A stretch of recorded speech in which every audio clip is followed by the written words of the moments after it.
Vamos embora conhecer a Joyce dos bastidores da Pai Fashion. Todo mundo só conhece o marido, né? Exatamente. Então, a gente veio de João Pessoa. Lá eu sou formada em psicologia. Uau. Eu já estava quase entrando no mestrado quando teve a oportunidade de vir para cá. Porque era um sonho do meu marido, não era um sonho meu. A gente veio várias vezes para Muambá mesmo, porque a gente gostava de estar aqui, de ir para parque. Então, a gente sempre via a oportunidade de vir para cá, comprar coisa para chegar lá e vender, porque a gente pagava a viagem inteira, aí juntava dinheiro, vinha de novo. E numa dessas vindas, a gente conheceu uma pessoa que se chama Rossana, que ela trabalhava numa loja de óculos. Ela começou a falar de preço de casa, de possibilidade de visto, que quando você tem uma empresa no Brasil, você conseguiria abrir uma empresa aqui. E aquilo foi assim, borbulhando na cabeça dele. Ele fez, vamos embora morar lá. Porque se a gente vê do nosso apartamento, consegue comprar uma casa lá, a gente monta uma empresa pra gente. E eu já trabalhava com meu pai nessa época também. E meu pai sempre foi dono de padaria. Eu não queria trabalhar no ramo do comércio, apesar de amar, porque eu achava muito escravidão. Porque é de 5 da manhã até 9 da noite, domingo, feriado, todos os dias abria. A gente só tinha um dia off. E às vezes o meu horário não batia com o de maninho. Então já dava assim um choque no início do casamento, era complicado. Então eu queria seguir o ramo da psicologia. Mas quando teve essa oportunidade, ele fez assim, vamos embora. Eu fiquei assim, meu Deus, o que é que eu faço? Eu vou, não vou? E a gente terminou vindo. A gente chegou aqui em dezembro de 2011. Direto para a Uau. pizzaria. Sério? Então vocês já vieram de lá para cá com esse planejamento de pizzaria? Porque quando a gente veio no início de dezembro, a gente começou a olhar ponto para poder comprar para montar a padaria. Mas numa dessas olhadas, a pizzaria já estava toda feita, que era de 2 americanos que estudavam no Valência, que tinha montado e tinha desistido. Cada um queria seguir seu caminho. Então, ali a gente viu uma oportunidade muito grande, entendeu? Foi quando a gente realmente investiu.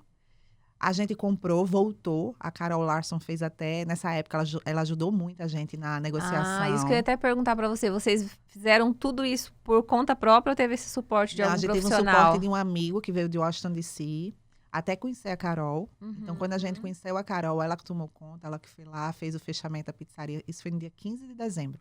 E a gente retornou de vez. A gente foi para o Brasil vender as coisas, né? Vender Sim. apartamento, pegar a mala. E a gente retornou 17 de janeiro de 2012. Uau, foi tudo rapidão, então, Rápido. essa decisão. Sim, foi praticamente um mês. E Menos de um mês. o Maninho, ele já trabalhava nesse segmento? Não, também. Maninho já trabalhou com várias coisas na vida. Ele desde pequeno sempre trabalhou. Porque a família dele já era assim, de uma classe bem inferior à minha. A minha sempre foi melhor de vida. O pai dele vendia carro, então sempre estava se mudando. Sim. Ele não teve a oportunidade de estudar, fez até a terceira Uau. série do primário.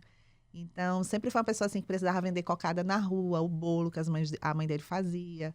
Quando eu conheci ele, ele trabalhava numa fábrica chamada Pizza, Pasta e Fantasia. Uau! E aí depois ele saiu dessa empresa e montou um carrinho de espetinho. Aquelas carrocinhas mesmo que você... Sei, assa Eu acho que ele passou uns 3 anos nela. E aí o povo dizia assim, você namora com o menino do espetinho? Eu fazia assim. Uau, Namoro, com muito Joyce. orgulho. Eu tive muita mãe de amiga que proibia elas de andar comigo. É uma história bem impactante. Eu acho que eu nunca Nossa. contei isso pra ninguém. Mas assim, porque desde aquela época, eu estudava numa escola muito boa, tem um ciclo de amizade, tem um ciclo social. Então, quando você acha que sua amiguinha está se desviando, está namorando uma pessoa que é inferior a você, você não é reconhecida no ciclo social. Então, eu terminei perdendo muita amizade, ficando sozinha, mas Deus honra. Exato, Deus uau, honra. que lindo. Então, você teve essa parte, então, é uma Tive. discriminação, né? Sim. A questão da sociedade de valores, né? A classe, né? As pessoas enxergam dessa Sim, forma. sim. E também por ele ser uma adolescente que não estudava, que não tinha estudo, eu entendo hoje. Hoje, quando eu olho assim, eu falo até assim pra ele, eu disse assim, Maninho, hoje a gente tem 2 filhos. Se chegasse uma pessoa assim como você, meu pai foi muito forte em não ter proibido, mas também o que eles fizeram pra me prender em casa, fizeram. Eu não saía pra canto nenhum. Só se algum irmão levasse. Até eu ir pra faculdade, eu fui muito presa, eu acho que até 19 anos de idade. Que eu comecei a namorar ele, eu tinha 12.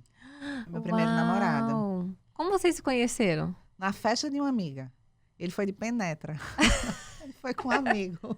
Aí bateu Convidado o no olho amigo. assim, Bati o olho, já sentiu sabe, algo diferente, já falou, senti algo nossa. diferente. O amor tomou conta Gente, ali. naquele tempo não tinha celular, não tinha Tinha mensagem, não tinha nada, nada para nada. manter Celular apareceu contato. depois. E aí vocês moravam próximo, era na escola que vocês se viam? Como que foi para manter Ele esse não vínculo? estudava, mas no final da minha escola ele sempre aparecia. Ah, Porque sim. ele tinha muitos amigos que ali estudavam, né? Que era um Aham. dos que ele foi pra festa. Aham. Então a gente sempre se batia assim. Aí depois ele sumiu, que ele foi morar no interior, passou uns 6 meses fora. Mas eu continuei assim, em Aham. busca. Cadê ele? Cadê ele?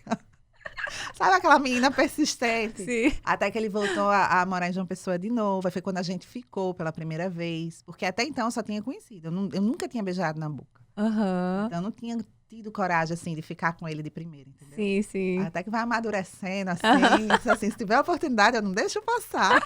Ai, E gente. vai. Então, eu acho que a gente ainda demorou quase 1 ano e meio para namorar mesmo. Porque nem namorar ele queria. Mas foi muita oração, viu? Ele faz Olha assim, você fez alguma simpatia? Eu digo, não, meu filho, é oração. Ah! Tem muita oração. E aí depois seus pais aceitaram, então. Eles viram que falou, não, a Joyce tá apaixonada mesmo. Aceitou, mas Aham. assim, em casa, tudo certinho. A gente namorou, noivou, casou.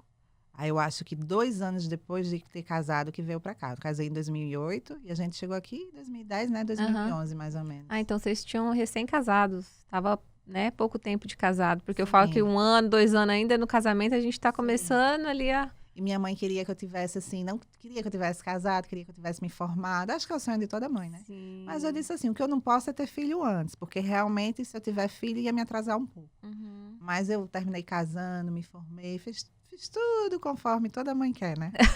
Todo. Foi a filha exemplar. ali. Foi a filha exemplar. Que legal. E você tem mais irmãs, irmãos? Eu tenho 3 irmãos mais velhos. Mais velhos. Isso. Então você é a caçula? É só a caçula. Sou a única mulher e caçula Uau! que mora longe. Uau, nossa. E essa transição, assim, de saudade, desvínculo, vamos dizer, né? Pela distância, como que foi pra você? No início foi bem complicado. A gente chora, principalmente em época festiva. Natal, Sim, aham. Ano Novo, e é um chororô.